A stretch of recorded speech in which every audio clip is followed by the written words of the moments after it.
A low tonight of about 33 degrees. We do have a frost advisory in effect for tonight and into the early morning hours. I'll have that full weather forecast for you later on in the 6 o'clock report. WVTT's World News Roundup. It's another term for Venezuelan President Hugo Chavez. He was re-elected Sunday to a new 6-year term.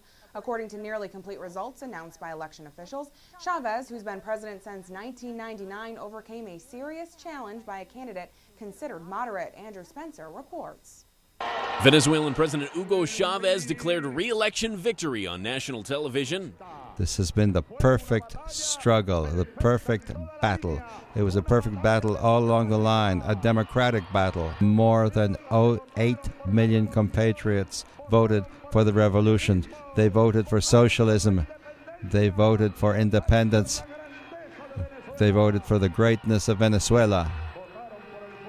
They voted for the future. His challenger, Enrique Capriles-Radonsky, says while he did not win the presidency, he did get the commitment and love of the millions of Venezuelans who voted for him. The National Electoral Council says the country saw one of its highest participation rates in decades, with nearly 81% of eligible voters going to the polls. The election also drew voters from beyond the country's borders as thousands of Venezuelans living abroad lined up to cast their ballots at diplomatic offices. In New Orleans, voters streamed into the Venezuelan consulate. Many traveled by bus from Miami, where Venezuelan authorities closed the consulate in January after the U.S. expelled the office's top diplomat. We drove 23 hours to be here, and we can tell the people in Venezuela there's no reason to stay in the houses. It doesn't matter who you vote for, but you have to vote. There's people, senior people coming here to vote, that you can imagine how much that trip can be to them also with the discomfort of traveling on bus. I'm Andrew Spencer reporting.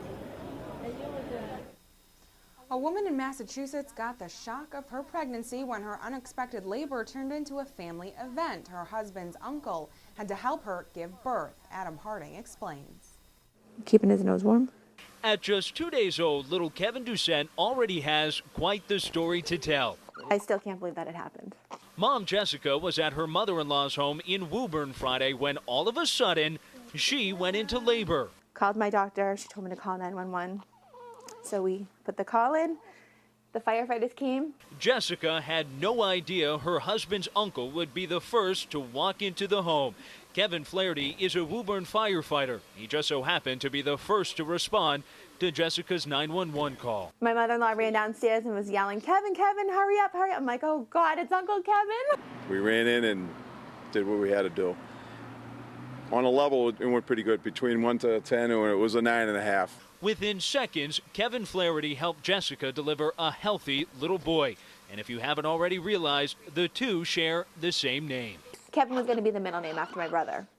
But then we just thought it was a sign that he needed to be named Kevin with the first name because of his uncle being such a big part. It's a nice little retirement present for me on the way out.